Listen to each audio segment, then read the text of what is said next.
नमस्कार दोस्तों, स्वागत है आपका हमारे चैनल आसान भाषा में। तो आज का हमारा टॉपिक है एमएसएमई। तो चलिए शुरू करते हैं। सबसे पहले हम पढ़ेंगे कि एमएसएमई होता क्या है। तो एमएसएमई स्टैंड करता है micro, small and medium enterprises के लिए। ठीक है, तो ये कौन से होते हैं? स्मॉल स्केल बिजनेसेस होते हैं। ठीक है, जो क्या बहुत ही बड़ा रोल प्ले करते हैं इंडिया की इकोनॉमी में। मतलब इंडिया की जो भी इकोनॉमी है ना, उसका मोस्टली परसेंटेज कहाँ से जाता है? इन एमएसएमई एंटरप्राइजेस से। मतलब जो माइक्रो, स्मॉल और मीडियम एंटरप्राइजेस है ना, सारा मतलब जो भी इकोनॉमिक में रोल है उन्हीं का जाता है। मतलब सारा तो नहीं कह सकते, बट मोस्टली उन्हीं का जाता है। ठीक है, तो बैकबोन भी कह सकते हैं इसको इंडिया के इकोनॉमी का। और इसमें कौन कौन से आते हैं? मैन्युफैक्चरर यूनिट्स आते हैं इसमें। ठीक है, जो कुछ कुछ छोटी छोटी चीजें मैन्युफैक्चर करते हैं।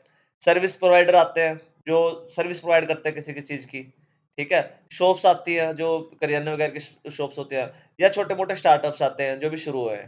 ठीक है, तो ये सारे किसके अंदर आते हैं? एमएसएमई के अंदर। अब उसके बाद देखते हैं कि इसकी कैटेगरी में आते हैं कौन कौन से, मतलब किस किस टाइप में कैटेगरी बनती है इसकी। अब जो माइक्रो में होती है, ठीक है, इनमें इन्वेस्टमेंट कितना होता है? मतलब प्लांट लगाने के लिए और मशीनरी के लिए कितना होता है इनका इन्वेस्टमेंट? 1 करोड़ तक का। और जो एनुअल टर्नओवर होता है इनका, वो कितना होता है? Up to 5 crore rupees. मतलब कितना होता है? 5 करोड़ तक का। स्मॉल का कितना होता है? Up to 10 crore.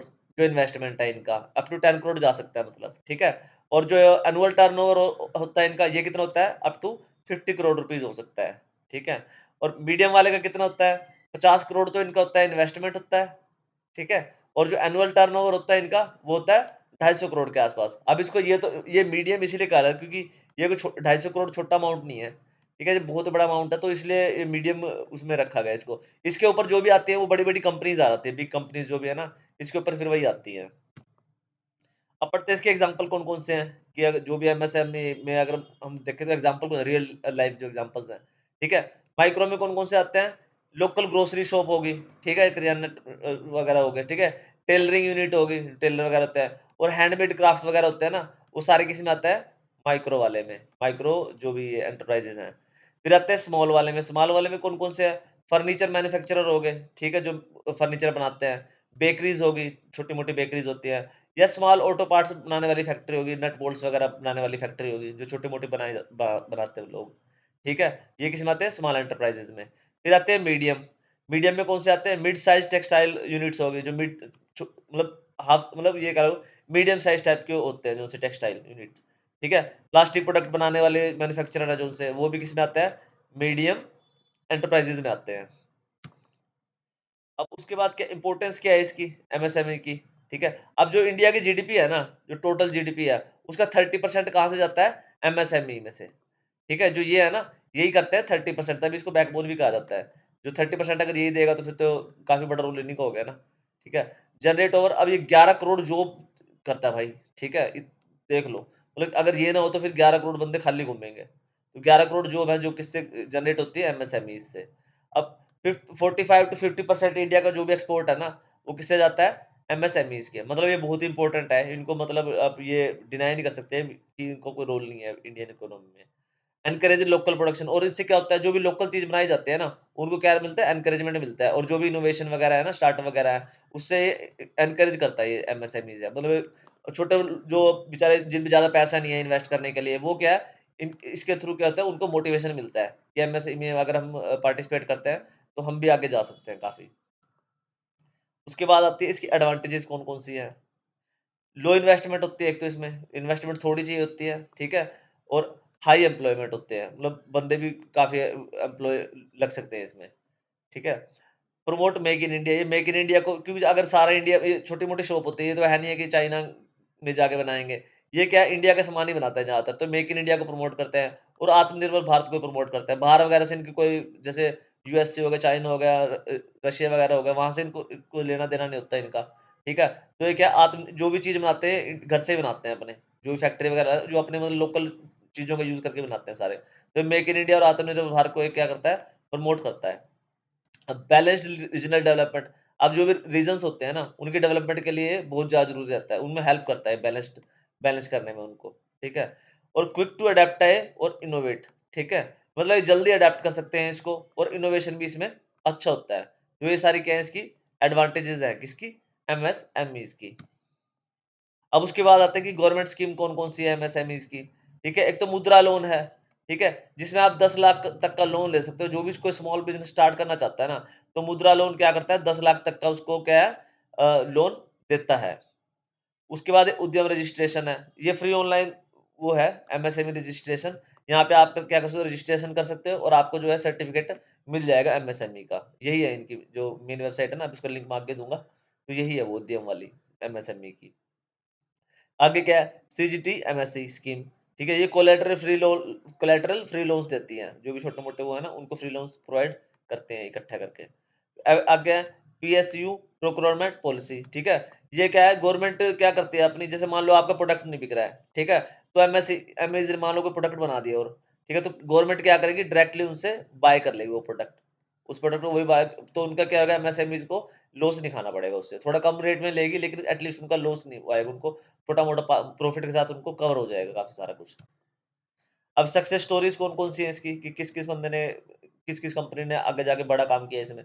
अमूल इसका इसमें सबसे बड़ा एग्ज़ाम्पल आता है, क्योंकि ये छोटी-सी डायरी हुआ करती थी, कोऑपरेटिव डायरी हुआ करती थी ये, ठीक है? अब आगे जाके क्या बन गया, बहुत बड़ा ब्रांड बन गया, बहुत ही बड़ा ब्रांड बन गया है, जो अमूल है, ठीक है? उसके बाद क्या है, फैब इंडिया। फैब इंडिया क्या है, एक स्मॉल हैंडीक्राफ्ट एक्सपोर्टर हुआ करते थे फैब इंडिया। आज ये मतलब बहुत बड़ी कंपनी बन चुके हैं। सेलिब्रेट इंडिया जो इनका, ये इनका लोगो है। ठीक है? एग्ज़ाम्पल 3 में क्या आता है, लोकल एमएसईज़ हैं, ठीक है? जो काफ़ी बड़ी-बड़ी हो चुकी हैं अब, किसके सपोर्ट से? गवर्नमेंट के सपोर्ट से। तो ये क्या है, सक्सेस स्टोरीज़ हैं कि अगर कोई छोटे से भी स्टार्ट करता है ना, तो बहुत बड़े कंपनी के लेवल पे जा सकता है। आज ये अन अन अमूल हो गया, फैब इंडिया, ये बहुत बड़े-बड़े ब्रांड बन चुके हैं इंडिया के।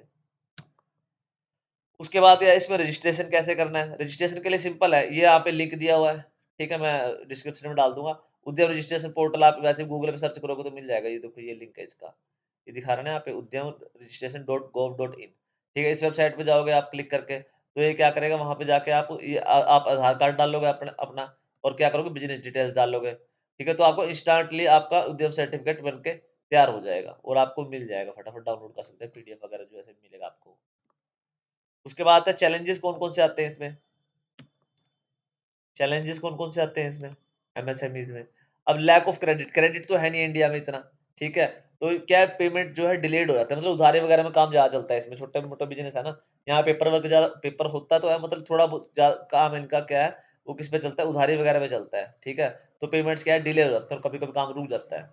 पुअर एक्सेस टू टेक्नोलॉजी, अब जो टेक्नोलॉजी का एक्सेस है ना इनके पास, और स्किल्ड मैन पावर है, उनका एक्सेस कम होता है, मतलब ये ज्यादा प्रोफेशनल बंदे नहीं हायर करते, जो भी लोकल में मिल जाते हैं इनको, और जो भी लोकल टेक्नोलॉजी है, ज्यादा हाई फाई टेक्नोलॉजी भी नहीं यूज करते, तो उसका क्या एक्सेस इनके पास कम होता है। तो ये एक बहुत बड़ा चैलेंज आता है एमएसएमईज में, ठीक है?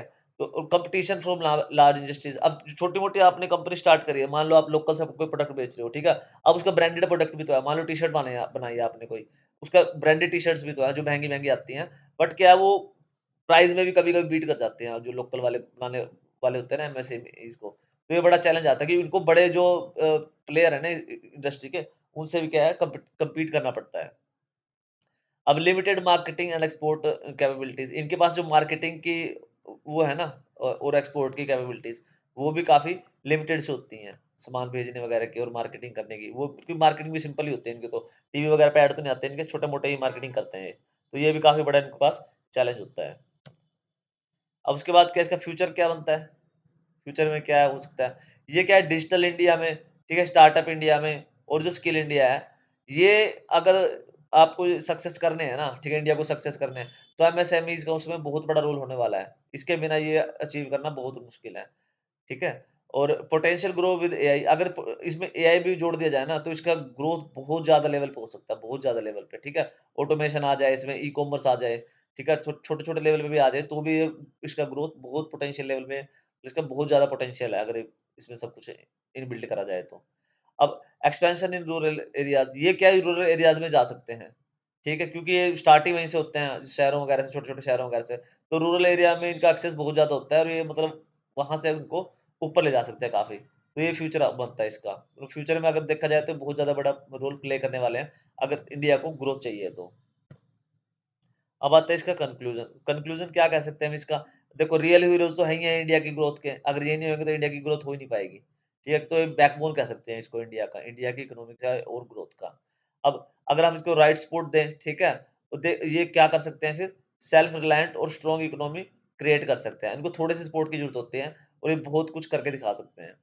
दे are not just the business, ये सिर्फ़ बिज़नेसेस नहीं होते, ये बिल्डर्स हैं इंडिया के फ्यूचर का, ठीक है? अगर हम ये भी कहें ना जैसे बैकबोन ही है, अगर ये सिर्फ़ एक बिज़नेस नहीं चला रहे हैं, ये बहुत बड़ा काम करने वाले हैं इंडिया के फ्यूचर में जाके, ठीक है? तो ओके बच्चों, thanks for watching, please like share and subscribe आसान भाषा में। अगर आपका कोई और टॉपिक है तो यार प्लीज कमेंट करके बताना। अगर इस टॉपिक में कोई डाउट है तो प्लीज वो भी कमेंट करके बताना। मेरा वीडियो ज्यादा लंबे नहीं होते हैं, 10 मिनट के अंदर ही अंदर खत्म हो जाते हैं वीडियो, एक आध वीडियो 12 मिनट हो जाता है। तो मतलब क्या है कि ज्यादा एक्सप्लेन कर करके दिखाऊंगा, वो भी मतलब बेसिक से आपको आसान भाषा में, मेरा टारगेट ही रहता है कि आसान भाषा में आपको पूरा टॉपिक समझ में आ जाए, ठीक है? तो ओके बच्चों, थैंक यू।